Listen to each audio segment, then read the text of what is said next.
Today nga medyo nakakaluwag-luwag tayo, pang-alta na yung gagawin natin, charot. Today gagawa tayo ng Paris breast, madali lang to, medyo pang-alta pero basically shoe pastry lang din to. Kaya wag na nating patagalin yan at simulan na natin. So una, meron ako ditong 1/2 cup ng water, 1/2 cup ng milk, 1 tablespoon ng sugar, 1/2 teaspoon ng salt, and then 1/2 cup ng butter. Yung butter natin, mas maganda kapag nasa room temperature na para mas mabilis siyang matunaw. Iinitin lang natin yung milk, hindi natin kailangan pakuluin, and then pagtunaw na yung butter, tsaka natin ilalagay yung 160 grams ng bread flour. 1 cup plus 3 tablespoon kapag gagamit ng measuring cups. Yes, bread flour yung ginagamit ko dito kasi mas maganda yung crust niya kapag bread flour compares sa all-purpose flour. So ayan, tinuloy-tuloy lang natin yung pagluluto dyan, paghahalo hanggang wala ng buo-buong flour. Nasa loob ng 3 to 5 minutes yung pagluluto dito para dry na dry talaga yung ating dough. Tinransfer ko na nga yan sa bowl and then imekos-mekos na natin yan insan. Charot. Ipapadaan na lang natin to ng mixer para lumabas yung steam and lumamig siya kagad. And then, medyo commercial, magbabati tayo dito ng itlog. Gusto niyo ba yun? Nagbabati? 4 na pirasong itlog nga na puro large yung nilagay natin dito. And babatihin lang natin yan and unti-unti ilalagay na natin yan dito sa ating dough. Kailangan natin ng maraming egg dahil ito talaga yung nagpapapuff dito.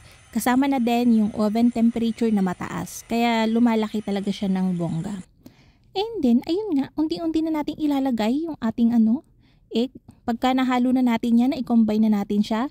Tigilan nyo na yung pagmimixer and padaanan nyo ng isang beses ng spatula. Kapag ka inangat nyo yung spatula, dapat magpo-form yung nasa dulo ng B-shape. Hindi ko alam kung bakit kailangan B-shape pero ganon. Yung dough natin ay maaligasgas dahil yan sa bread flour. Kung all-purpose flour yung gagamitin nyo, medyo mas makinis dito yung kakalabasan. Ayun nga, isasali na natin to sa piping bag. Ang ginagamit ko dito ay yung makakapal para hindi siya nabubutas dahil syempre malapot to. Pwedeng masira ng masira. Kapag maninipis yung gamit nyo, i-doublehin nyo na lang para hindi mabutas ng mabutas.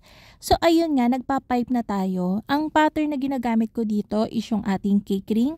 Mga nasa 3.5 yung lapad nito. So ayan, para hindi na tayo mahirapan. Yung mixture natin ay makakagawa ng 10 pieces na ganito. Kung gusto nyo siyang gawin ahead and bukas nyo pa siya i-bake, mas maganda. Pwede nyong i-frozen yung mga ganitong shoe pastry, kahit pa churros, mapa-creme puff pa yung gagawin nyo, pwede nyong i-freezer yun. Nag-brush nga lang ako dito ng egg, tapos pinatungan ko na yan ng almond slices. Pero mas gusto ko talaga dito, pag sa mga shoe pastry na binibake, nagbabrush lang ng water, para hindi siya masyadong nangingitim kapag binake na. Kaya lang mabilis mangalas kasi yung almonds kapag water lang, kaya no choice tayo. So ayun, iisasalang na natin to sa preheated oven na may 200 degrees Celsius.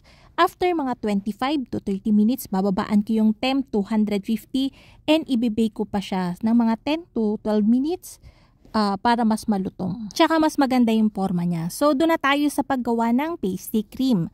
Meron ako ditong 3 pirasong egg yolks, 1/2 cup ng sugar, 365 o 1 1/2 cup ng milk, pwedeng evaporated milk, pwedeng fresh milk, 1/2 teaspoon ng salt, 4 tablespoon ng sugar, and vanilla extract. So ayun, pagkahalo natin lahat niyan, isasalang na natin yan sa medium-low heat, haluin ng haluin hanggang sa lumapot, and then ito na yung ating custard.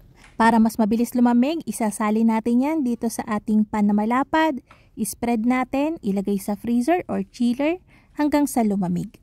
Ayan, kailangan natin takloban niya ng cling wrap para hindi siya mag-form ng skin. Para nga dun sa ating cream, ang gagamitin ko na dito ay yung Magic Whisk.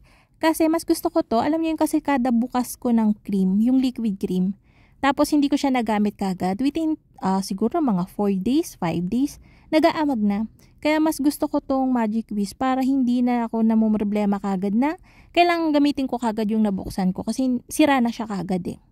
So ayan, 150 grams ng Magic Whisk and then 50 ml ng milk. Imimix ko lang yan hanggang wala ng paste and then medyo fluffy na siya. Ilagay na natin yung pinalamig nating custard and then imix. Kung gusto nyo siyang i-pipe, pwede naman.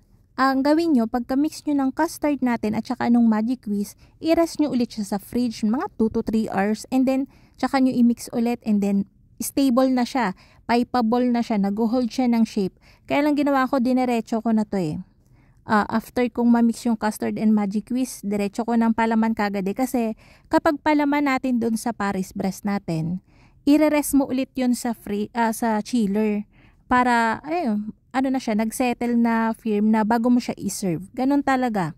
Katulad ng creme puff, after mo siyang palamanan, para kung gusto mong firm yung loob, yun, i-rest mo talaga siya sa chiller. Kailangan naka-chiller talaga.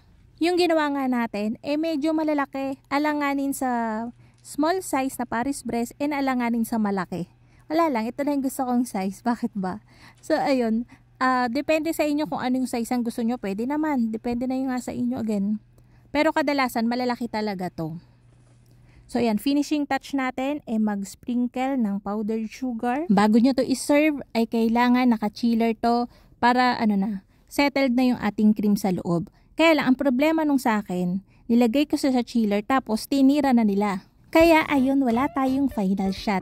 So ayun lang mga katinapay, sana'y nagustuhan niyo ating video for today. Magkita-kita tayong muli. Ito pong muli ang lutong tinapay. Bye-bye!